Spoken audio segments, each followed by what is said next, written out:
আসসালামু আলাইকুম প্রিয় দর্শক, নবম পে স্কেল এবং বাংলাদেশ ব্যাংক ওতপ্রোতভাবে জড়িত। নবম পে স্কেল বাস্তবায়ন হবে, কার্যকর হবে, ধাপে ধাপে এই আশ্বাসটুকু পাওয়া গিয়েছে। কিন্তু নবম পে স্কেল বাস্তবায়নের ক্ষেত্রে বড় ভূমিকা পালন করবেন বাংলাদেশ ব্যাংক। আমি গতকালকে আমার একটা ভিডিওতে আমি বাংলাদেশ ব্যাংকের গভর্নর নিয়ে আহসান এইচ মনসুর স্যারকে নিয়ে একটা ভিডিও বানিয়েছি। ওইখানে মানুষের কিছু কমেন্ট আমি দেখেছি। এটা আসলে মানুষটার প্রকৃতির যে বিষয়টা সেটাই বোঝাতে চেয়েছেন এবং এটাতে সবাই সন্তোষ প্রকাশ করেছেন। আমি এখন আজকে গুরুত্বপূর্ণ একটা বিষয় আপনাদের সাথে কথা বলবো। নবম পে স্কেলের সাথে অর্থনীতিবিদ এবং বিশ্লেষকরা কিভাবে জড়িত, এই বিষয়টা আমি আপনাদেরকে জানাবো। দেখেন, যখন নবম পে স্কেল বাস্তবায়নের জন্য পে কমিশন গঠন, চূড়ান্ত রিপোর্ট জমাদান, পে স্কেল প্রজ্ঞাপন জারি, এই সমস্ত বিষয় যখন এখন চূড়ান্ত পর্যায়ে ডক্টর ইউনূস সরকারের সাবেক প্রধান উপদেষ্টা চূড়ান্ত পর্যায়ে যখন প্রজ্ঞাপন জারির একটা কাছাকাছি, তখন বাংলাদেশের কিছু তথাকথিত সোকল্ড অর্থনীতিবিদ এবং বিশ্লেষকরা অর্থনীতির বিশ্লেষণ করতে শেষ। অর্থনীতির বিশ্লেষণ করতে অর্থই আর থাকে না। কিন্তু আমার প্রশ্ন হলো, যখন আহসান এইচ মনসুর স্যারকে একটা মব কালচারের মাধ্যমে বিদায় করা হলো বা তার একটা অসম্মানজনক একটা বিদায় হলো এক প্রকার জোরপূর্বক, তখন এই অর্থনীতিবিদদের একটা কথা বলতে দেখেছেন?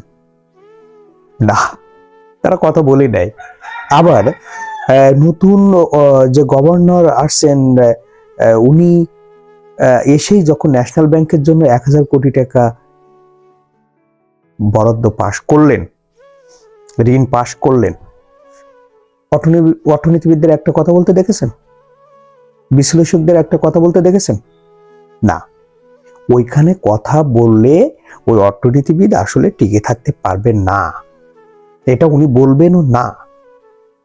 এসব অর্থনীতিবিদরা দালাল অর্থনীতিবিদ। আপনাদের অর্থনীতিবিদ আপনাদের অর্থ নিয়েই কাজ করেন, কারণ আপনাদের কিছু যে অর্থ আছে সেইগুলো নিয়েই আপনারা বিশ্লেষণ করেন। কিন্তু আপনারা এই যে শ্রমিক বা কর্মচারীদের যে যৌক্তিক দাবি, ন্যায্য অধিকার, এইটা থেকে বঞ্চিত করে রেখে এখানে অর্থনীতিটা বেশ ফলাইতে পারেন, খুবই সিস্টেমেটিক। কি অর্থনীতিবিদ রে, অর্থনীতিবিদরা কিছু মিডিয়া আছে, এদের কথা নেওয়ার জন্য ওই সময় নেয়, এখন কিন্তু নেবে না, এদের কথা আর নেবে না, কারণ এই সময় আর দরকার নেই। এখন অর্থনীতিবিদরা প্রয়োজন শুধুমাত্র শ্রমিকদের বা কর্মচারীদের কিভাবে বৈষম্যে রাখা যায়, এই পথ প্ল্যান তৈরি করা, তাদের যৌক্তিক বা ন্যায্য দাবি থেকে কিভাবে দূরে ঠেলে রাখা যায়, এই পথ প্ল্যান তৈরি করে তারা অর্থনীতিকে বিশাল একটা খাড়া করে দেয়। কিন্তু বাংলাদেশ ব্যাংকে যখন আহসান এইচ মনসুর স্যারকে বিদায় করা হয়, আমি মনে করি উনার এটা প্রাপ্য, উনার এই শাস্তিটা উনার প্রাপ্য।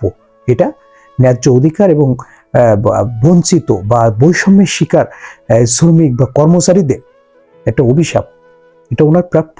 এর থেকে বেশি কিছু প্রাপ্য ছিল আমার মনে হয়। তো নবম পে স্কেলের সাথে কিভাবে অর্থনীতিবিদ, কিভাবে গভর্নর, কিভাবে বিশ্লেষক জড়িত, এবার বিষয়টা বুঝতে পারছেন আপনারা? আমরা আশা করি যে আপনারা এই বিষয়টা ক্লিয়ার বুঝতে পেরেছেন যে নবম পে স্কেল এবং এই সোকল্ড অর্থনীতিবিদ বিশ্লেষকদের কিভাবে কানেক্টেড, তারা কোন সময় কথা বলে আর কোন সময় কথা বলে না। যখন আপনার অধিকার আসবে, ন্যায্য দাবি আসবে, তখন তারাও কিন্তু একেবারে ওটাকে না দেওয়ার জন্য জান পড়ানোর চেষ্টা করবে। কিন্তু এখন গোপনে গোপনে অনেক কিছু হয়ে যাবে, কোনো কথা নেই, সব ক্লিয়ার পানির মতো। তো প্রিয় দর্শক, ভালো থাকবেন এবং আমার এই ভিডিওটি ভালো লাগলে অবশ্যই সাবস্ক্রাইব করবেন। আসসালামু আলাইকুম।